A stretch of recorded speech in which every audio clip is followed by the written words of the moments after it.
News from across the Federation, spanning the region and covering the globe. This is the KyssFM SKN News Now Evening Edition, your one true source for news. And now your presenter.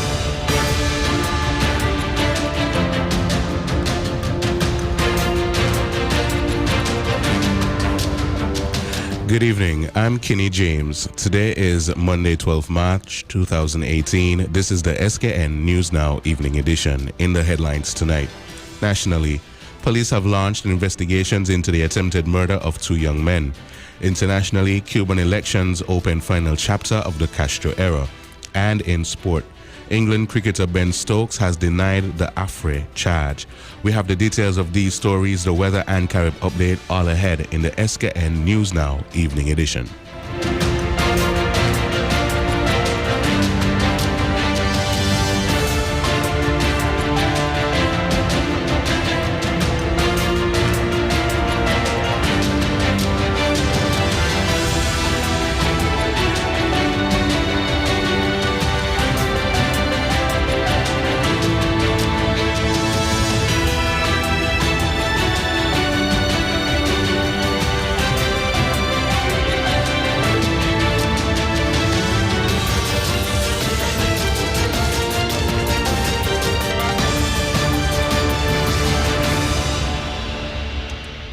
Nationally, the police are now investigating an attempted murder incident in which two young men were shot and injured just after 9 p.m. yesterday.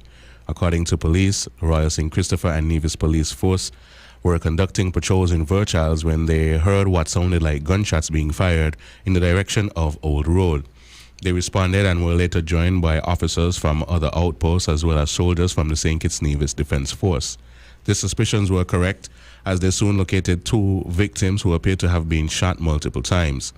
Since the shooting on Sunday, police have revealed that 23-year-old Dijon Foster and 21-year-old Ajani Reef, both of Old Road, were sitting on the steps of the Old Road Community Center when a lone gunman appeared and shot at them. Both men attempted to flee, but not before being shot several times. Foster and Reef were transported to the JNF hospital in a police vehicle, where Reef was taken into emergency surgery and is now listed as being in a serious but stable condition, while Foster remains in a stable condition. Following the crime, the scene was processed by the crime scene unit and items of evidential value were taken into custody. As law enforcement continues to investigate this case, they are calling on persons with information regarding the incident to contact the Violent Crime Unit or the nearest police station. In other news, the body of a 58-year-old man was found in his home in Tabernacle Home over the weekend. Roy Leibert's partially decomposed remains came to the attention of neighbors who have said that Leibert had not been seen for some days and alerted authorities after a foul odor began to emanate from his home in Carty's pasture. Police are now investigating the circumstances of this as yet undetermined death, and an autopsy will be carried out shortly, which will hopefully reveal the exact cause of Mr. Leibert's death.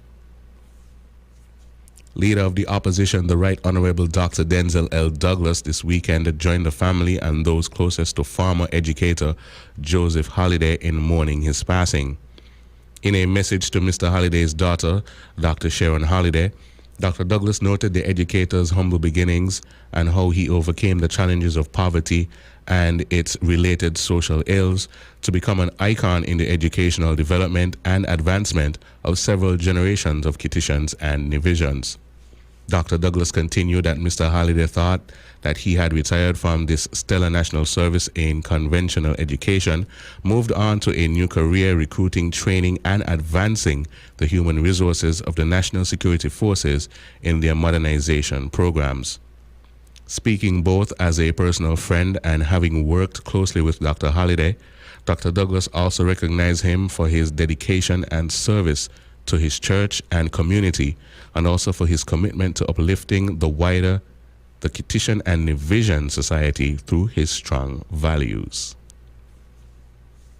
More crime-related news follows, with word earlier today that two persons have been charged for a number of beauty salon break-ins that occurred in Nevis, which started in late 2017 and continued until February this year. Police investigations led to the arrest of 26-year-old Akeem White and 30-year-old Dislicia De Souza. Officers of the Royal Virgin Islands Police Force conducted a search on the Paris Village premises of White and De Souza. The search yielded large amounts of a variety of hair products and televisions. The items recovered were valued in excess of $40,000. White was charged with 1 count of larceny, 1 count of building break-in and larceny, as well as 2 counts of receiving, while 30-year-old Deslia Des De Souza was charged with 2 counts of building break-ins and larceny and 2 counts of receiving. And on another development, this week the European Union, EU, will finalize the decision to add St. Kitts and Nevis to their tax havens blacklist. Finance ministers of the EU will fully endorse the decision in their regular monthly meeting tomorrow, Tuesday, 13, 2018. Ultimately, blacklisted jurisdictions could face reputational damage and stricter controls on their financial transactions with the EU, although no sanctions have been agreed by EU states yet. The Bahamas and the U.S. Virgin Islands are also set to be added to the European Union blacklist of tax havens. As it stands, the blacklist would maintain a total of 9 jurisdictions deemed to facilitate tax avoidance. The others are America, Samoa, Guam, Namibia, Palau, Samoa, and Trinidad and Tobago. The meeting would also see the EU's finance ministers delist Bahrain, the Marshall Islands, and St. Lucia as tax havens. Meanwhile, Anguilla, the British Virgin Islands, Dominica, and Antigua and Barbuda were added to the EU's grey list of jurisdictions, which are countries that do not respect EU anti-tax avoidance standards but have committed to change their practices. The grey list includes dozens of jurisdictions all over the world. Those who are on the grey list could be moved to the blacklist if they do not honor their commitments. Stay with us. SKN News Now continues in just a moment with today's top international developments.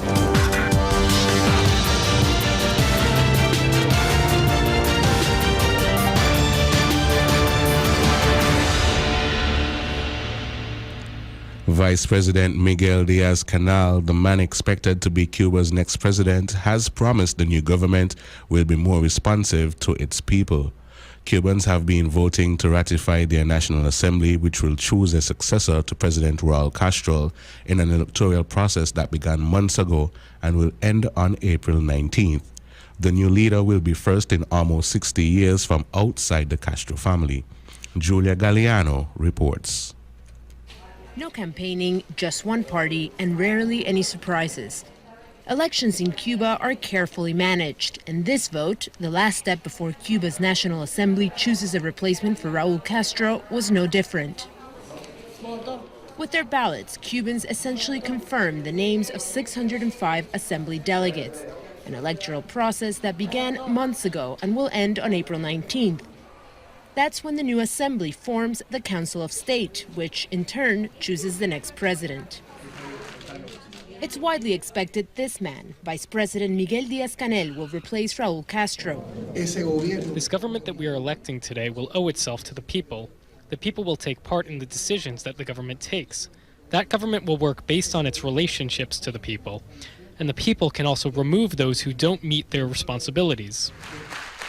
It's a generational transition that the Cuban government says will guarantee the continuity of the revolution. And in a country where the political power is largely in the hands of the Communist Party, Raul Castro won't be stepping down entirely. He's expected to remain as first party secretary and as such continue to be a major power behind the scenes.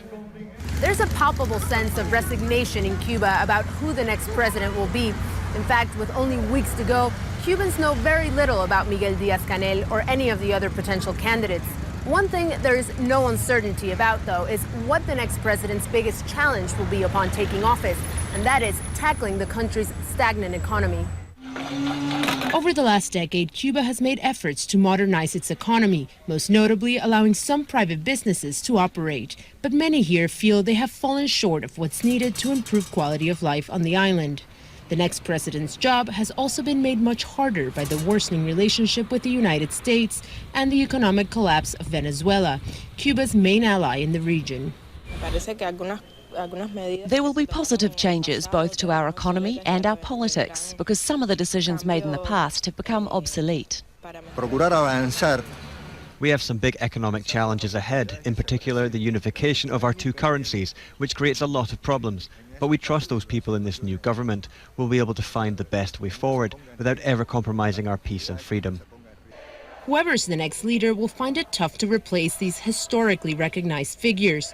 But despite the challenges ahead, many Cubans are hoping this is a moment their government can capitalize on for lasting economic reform. Conservative billionaire Sebastián Piñera has been sworn in as Chile's president for the second time. He vowed to revive an economy that has slumped under outgoing center-left leader Michelle Bachelet. If the second time Bachelet has turned over the presidency to Piñera, Lucia Newman reports. Out went a socialist, and in again came a billionaire. Chile's former conservative president, Sebastián Piñera, is having a second crack at the helm. And his first challenge is to again generate economic growth while learning from his past mistakes. The big perception the first time around was that the Piñera administration worked only for wealthy Chileans. This time around, it has to be for everyone. Otherwise, Piñera is almost sure to face the same discontent and street protests that marred his first presidency. A small group of supporters waited to bid farewell to outgoing President Michelle Bachelet as she arrived at the Senate to hand over her sash.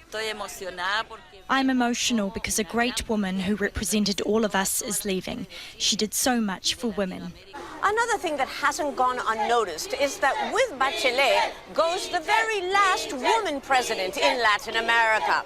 That leaves both North and South America as the only region in the world without a woman in the presidency. Piñera's inauguration allowed visiting regional leaders to exchange views ahead of the upcoming Summit of the Americas. Despite mounting tensions over immigration and trade, President Donald Trump says he'll attend. But Mexico's president may not. We haven't confirmed our participation. In principle, I'm going, but I'll discuss it with President Piñera over lunch. But addressing Chileans from the presidential palace balcony, it was clear Piñera's priorities are aimed at keeping his most ambitious campaign promise. One day, listen carefully, our children and grandchildren would judge us for the way we handled the new transition we face, a transition to a developed country without poverty. But without a legislative majority in an increasingly demanding society, Sebastián Piñera will have his work cut out for him. Still to come this evening, sport, the weather, and Carib updates.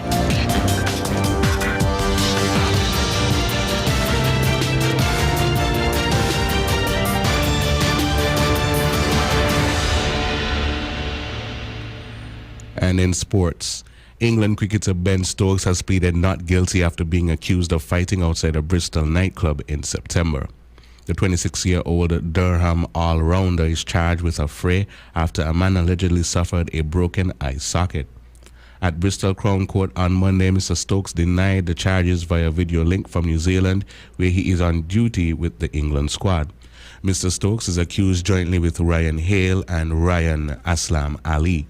Mr. Hale, 26, and 28-year-old Mr. Ali, both from Bristol, also denied the same charge of a fray. The trial date has been set for 6th August, and the three defendants were granted unconditional bail. Mr. Stokes, Mr. Hale, and Mr. Ali were detained earlier on the 25th September following a disturbance in the Clifton Triangle area of the city, several hours after England had played a one-day international against the West Indies. The charge of a fray is made under the British Public Order Act 1986 and effectively relates to fighting in public. It is a triable either-way offence, which means it can be heard in either the Magistrates' Court or the Crown Court. It carries a maximum penalty when tried summarily in the Magistrates' Court of a fine of up to 6 months in prison, and when tried on indictment in the Crown Court of up to 3 years in prison.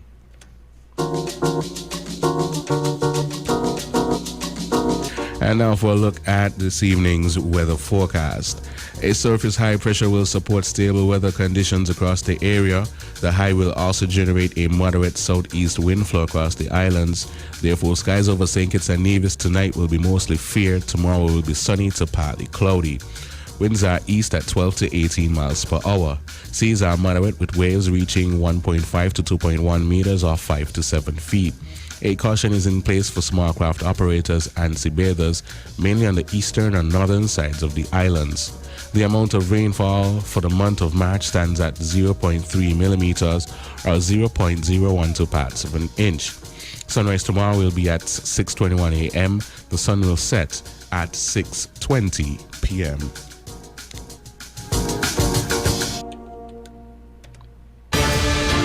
And that look at the weather ends tonight's edition of the SKN News Now. Now for a recap of this evening's top stories. Nationally, police have launched investigations into the attempted murder of 2 young men.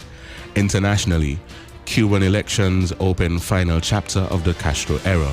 And in sport, England cricketer Ben Stokes has denied the Afre charge. Stay tuned, Carib Update comes up next.